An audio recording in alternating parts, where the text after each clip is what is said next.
الدكتور الغامض فوين قد طور تجربة جديدة حيث يكافئ الأزواج بمبلغ 5 ملايين دولار إذا بقوا داخل غرفة نظيفة لأيام. إذا غادر أحدهم ينخفض الجائزة إلى $1,000,000.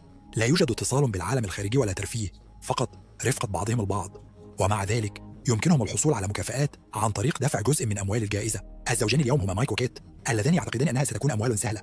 يعتقد مايك أنهم كانوا محظوظين جدا للعثور على هذا المكان، وترى كيت أنها الفرصة الثانية التي يستحقونها. ومع ذلك تشير أيضا إلى أنه ربما ينبغي عليهم تقسيم المال لتسهيل الأمور. خطتها هي استثمار المال، وهو ما يراه مايك مملا للغاية. يرى مستقبله في الحفلات والاستمتاع دون الحاجة للتفكير في المال مرة أخرى. بعد سماع صوت الذكاء الاصطناعي يذكرهم بالقواعد، يستكشفون المنطقة ويلاحظون أنهم لم يكونوا يمزحون عندما وصفوها بالنظيفة. كل شيء أبيض، والأشياء الوحيدة هناك هي سرير ومقعد. هناك أيضا حمام بسيط. تقول القواعد أنه يمكنهم دخول واحدا في كل مرة. زر أحمر يمكنهم استخدامه إذا أرادوا المغادرة. شاشة لمس حيث يمكنهم طلب المكافآت. وساعة كبيرة فوق باب الخروج تعد الوقت المتبقي لهم في التجربة. وجباتهم مصممة لتغطية احتياجاتهم الغذائية اليومية، وهي مجرد مشروب أبيض بلا نكهة يأتي في كرتون أبيض. الغرفة تأتي أيضا بأضواء تلقائية تتغير طوال اليوم للإعلان عن الصباح، الظهيرة، المساء، وعندما يحل الليل، وهو إشارة يجب أن يأخذوها للذهاب إلى السرير. تسمح لهم شاشة اللمس بضبط المنبه. وبينما يخطط مايك للتعامل مع هذا كإجازة والنوم متأخرا، تضبط كيت منبها مبكرا حتى تتمكن من الحصول على بعض الروتين عندما يذهبون إلى السرير. في ليلتهم الأولى يحاول مايك الانشغال مع كيت، لكنها قلقة من أن الأستاذ قد يراقبهم، حيث يصر مايك على أن يفعلوا ذلك بهدوء تحت الأغطية. عندما يأتي الصباح تذهب كيت إلى الحمام لتنظر إلى نفسها في المرآة، وتردد بعض كلمات التأكيد للحفاظ على معنوياتها وأهدافها. بعد أن يستحموا كلاهما يرمون ملابسهم في مزلقة غسيل الحمام، وفي المقابل يحصلون على بيجامة بسيطة جدا، على الرغم من أن هذه على الأقل تحتوي على بعض الألوان لإبقاء أنفسهم مشغولين. تحاول كيت التنظير حول سبب قيام فوين بإجراء هذه التجربة، لذا يخبرها مايك عن الفيلم الوثائقي الذي شاهده عن تجربة هذا الرجل السابقة التي انتهت بعائلة من الطبقة العاملة ومأساة. لا أحد يعرف لماذا فعل فوين كل هذا، هم فقط يعرفون أنه لديه الكثير من المال ويحب استخدامه لوضع الناس في ظروف فريدة لأنه مفتون بالحالة الإنسانية. إبقاء أنفسهم مشغولين يصبح مشكلة أسرع مما يتوقعون. تحب كيت التأمل بينما يحدق مايك في الساعة. أحيانا يذهب أيضا في تأملات فلسفية حول مواضيع مختلفة، مثل معنى اللون الأبيض الذي يحلله بكل معرفته في مدرسة الفنون، أو الاتجاه الذي يجب أن ينظفوا فيه أسنانهم. تذكره كيت دائما بعدم التحديق في الساعة والحفاظ على عقله على الجائزة، لكن من الصعب التفكير بإيجابية عندما لا يستطيع مايك حتى النوم جيدا. تحافظ كيت على روتين من كلمات التأكيد وترتيب السرير، كما تحاول الحفاظ على معنويات مايك عندما تتأمل كيت. يحاول مايك ممارسة الرياضة بشكل رئيسي عن طريق الجري. معا يلعبون ألعاب التصفيق، ماركو بولو، أو حتى الرقص. كلما خلعوا بيجاماتهم المتسخة يحصلون على زوج آخر يبدو تماما مثل السابق. مرت بضعة أسابيع عندما يحدث شيء مختلف. أخيرا يجد مايك حشرة تسللت إلى الغرفة بعد التحدث إليها بلطف. يحاول مايك إطعامها بعض مشروب الوجبة، ولكن بمجرد أن يصب بعض القطرات على الأرض يذكرهم صوت الذكاء الاصطناعي أن الطعام يمكن استخدامه فقط للاستهلاك من قبل المتسابقين. قلقا بشأن عدم بقاء الحشرة على قيد الحياة هنا، يطلب مايك طريقة للسماح للصغير بالخروج، واعدا بأنه لا يريد المغادرة. تشرح له كيت أن السماعة التي يخرج منها صوت الذكاء الاصطناعي لا تبدو ثنائية الاتجاه. لقد حاولت بالفعل. يقرر مايك أنه سيدفع الزر لفتح الباب. يبدأ هذا جدالا، لأن كيت متأكدة من أن الضغط على الزر سيجعلهم يخسرون حتى لو لم يغادر مايك فعليا، ووضع يده فقط من أجل حشرة غبية. بعد وضع الحشرة يخبر مايك كيت أن الحشرة كائن حي وأنها لا تملك أي تعاطف، لذلك تتهم كيت بالتعالي لأنها ليست نباتية مثله. مع تصاعد الجدال تعترف كيت أخيرا بأنها تعتقد أن مايك نباتي فقط، لأنه يريد إغضاب والده الثري الذي أعطى مايك كل ما يحتاجه، لذلك لم يعاني أبدا، والآن يريد أن يكون لديه مصداقية فنية في الشارع.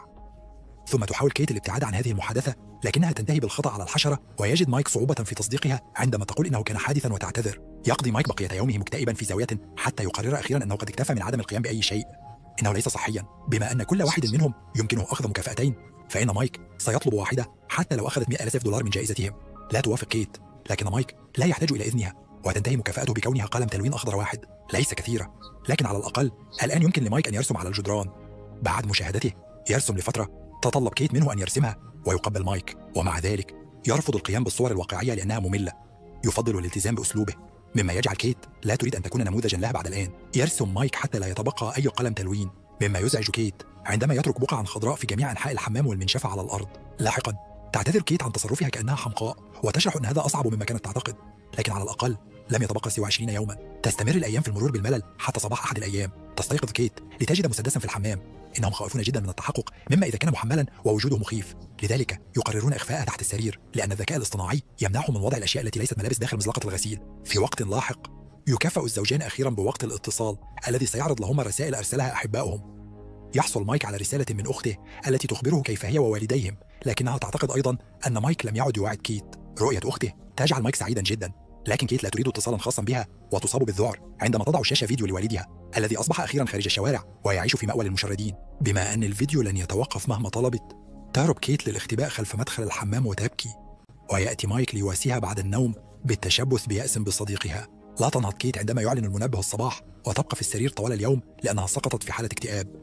عندما يعبر مايك عن قلقه، تخبره كيت أنها لم ترى والدها منذ سنوات، ودائما ما كذبت على مايك بشأن من هو، لأنها كانت تخجل من والدها والطريقة التي شرب بها المنزل ورسوم مدرستها وفرصها في النمو كشخص طبيعي. مع بقاء أكثر من أسبوعين بقليل، لا تزال كيت تبقى في السرير بينما يحاول مايك العثور على طرق جديدة للترفيه عن نفسه، مثل تعديل رسوماته عن طريق تلطيخ القلم بأصابعه أو قراءة ملصق البيجامة بمشاعر مختلفة قدر الإمكان، مثل تلك التمارين التمثيلية التي يحاول جعل كيت تأكلها عن طريق إلقاء بعض النكات حول الطعام. لكن الأمر لا جدوى منه، لذلك ينتهي به الأمر بالانضمام إليها في السرير ويأمل أن يتمكن من مواساتها. لا يزال لا يعمل، وأحيانا يقرر مايك النوم على الأرض فقط ليشعر بشيء مختلف. في صباح أحد الأيام يحاول إقناع كيت بأخذ مكافأة، لكنها ترفض خسارة هذا المال. مع تزايد الإحباط، يذكر مايك أنه غير متأكد من قدرته على القيام بذلك بعد الآن، وهذا يلهم كيت أخيرا للنهوض من السرير. قبل أن تأخذ دشا، تخبر مايك أن يأخذ مكافأته الثانية حتى لو كلفت 400,000. مايك يفعل ذلك ويصدم عندما يرى الباب يفتح ليسمح لامرأة عارية تدعى سيمون بالدخول إلى الغرفة. لا تعرف شيئا عن المشروع، إنها مجرد ممثلة تتقاضى أجرا لعمل يتطلب توقيع الكثير من اتفاقيات عدم الإفشاء. وبينما تم حجزها لشهر، قال وكيلها إنها ربما تبقى لمدة 24 ساعة. لا تحب كيت وجودها كثيرا، وتجعل مايك يعطيها قميصه حتى تتمكن سيمون من التغطية قليلا. تلاحظ سيمون فان مايك وتثني عليه حتى أنها تتعرف على التأثيرات، مما يزعج كيت أكثر. عندما يحل الليل، يعرض مايك النوم على الأرض بينما تأخذ الفتيات السرير، وتعرض سيمون البقاء مستيقظة بينما ينامون. تنزعج كيت من محاولتهم في الأدب وتقرر أنهم يمكنهم جميعا مشاركة السرير طالما أنها تنام في الوسط. تلك الليلة تجد كيت صعوبة في النوم. في الصباح لا تجد كيت سيمون على السرير وتعتقد أنها ذهبت، لكنها في الواقع في الحمام غير قادرة على التحمل بعد الآن. تقرر كيت أخذ مكافأة وتحصل على صندوق صغير يحتوي على 3 حلوى ممتعة. تأخذ كيت واحدة على الفور وتعرض واحدة على سيمون، لكن مايك يقبل واحدة فقط أيضا. بعد الكثير من التردد، يبدأ الثلاثة في الرقص والتلويح حول الغرفة. يشاركون أيضا بعض القبلات الجماعية. ومع ذلك بعد فترة يبدأ مايك في المرور برحلة سيئة، يرى الدم في كل مكان ويحلم بأنه تحت الماء بينما يرى شقيقه الأصغر يسقط معه. تعيد النساء مايك إلى الواقع، لكنه لا يزال في حالة ذعر ويطلب المغادرة. بينما يذكر شيئا عن شون والغرق، تضطر كيت إلى جره إلى السرير وتهدئته حتى ينام. بعد ذلك تساءل سيمون عما كان يتحدث عنه مايك، وتخبرها كيت أن شقيق مايك الصغير شون غرق في مسبح العائلة بينما كان من المفترض أن يعتني به مايك، مما يجعله يشعر بالذنب. لا يزال حتى هذا اليوم كان مايك تحت تأثير المخدرات عندما حدث ذلك، مما يضيف إلى الجرح ويشرح لماذا كان مترددا في قبول الحلوى. هنا تساءل سيمون أيضا كيف التقيا، وتتذكر كيت بحنان كيف في يوم ممطر لم يكن لديها مظلة، وجاء مايك إليها عارضا أن يلتقط كل قطرات المطر حتى لا تبتل. عندما يستيقظ مايك أخيرا، تشارك سيمون أنها فقدت والدتها عندما كانت طفلة، ويتواصل الاثنان على الحزن وفقدان الأحباء. تأخذ سيمون يد مايك لتواسيه، وعندما تراهم كيت تصاب بالذعر معتقدة أن سيمون تريد سرقة صديقها، تنتقد سيمون سلوكها مشيرة إلى أن كيت تنفجر لأنها في الواقع شخص غير واثق، مما يبدأ جدالا. مايك يصرخ عليهم ليتوقفوا قبل أن يمشي بعيدا، لذا تحاول كيت الاعتذار معترفة أنه ربما لم يكن هناك شيء مما رأته. ومع ذلك سيمون تزيد الأمور سوءا بقولها ربما لم يكن كذلك. في صباح اليوم التالي مايك لا يشعر بالراحة، لكن كيت تركز على أشياء أخرى. أخيرا رحلت سيمون، لكن هناك أيضا رسالة منها على الحائط بقلم شمع أخضر تشكر مايك على ليلة مجنونة. كيت تصاب بالذعر ولا تستمع لمايك عندما يشرح أنه لم يفعل شيئا، وأن هذا مثل المسدس، شيء يفعله الغرفة لإرباكهم. في غضبها تدفع كيت مايك إلى الأرض، مما يجعله يؤذي رأسه وينزف.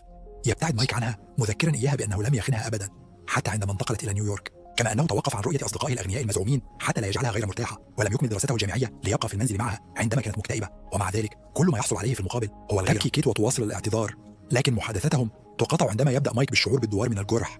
يعتقد حقا أنه يحتاج إلى طبيب، لكن كيت تجلب له بعض مشروبات الوجبات ليضع بعض السكر في نظامه وتغطي جرحه بمنشفة. مذكرة مايك أن العقد قال إنهم ليس لديهم إذن للتدخل الطبي. لا يصدق مايك ما يسمعه، ويبدأ في التساؤل عما إذا كانت كيت تهتم حقا. يتضح أن جرحه صغير ويتوقف عن النزيف في النهاية، لكنه خائف من مدى ما كانت ستفعله لو كان أسوأ. ربما كانت ستتركه ينزف من أجل المال، كارهة ما فعله هذا المكان بهم ومدركة أن المال لن يصلح مدى تحطمهم الفعالي. يقرر مايك المغادرة ويدعو كيت لفعل الشيء نفسه، لكن كيت ترفض مشيرة إلى أنه من السهل عليه التحدث هكذا لأنه كان دائما لديه المال، وحتى تستعيد المسدس لتهديده بالبقاء. ومع ذلك يتجاهلها مايك ويضغط على الزر ويغادر الغرفة أخيرا قبل أيام قليلة من النصر.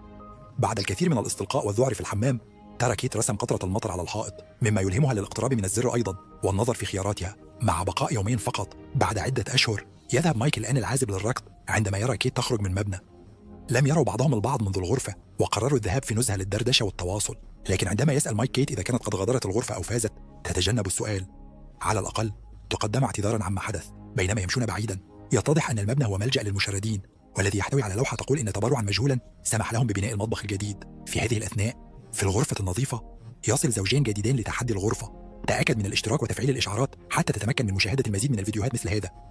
شكرا للمشاهدة.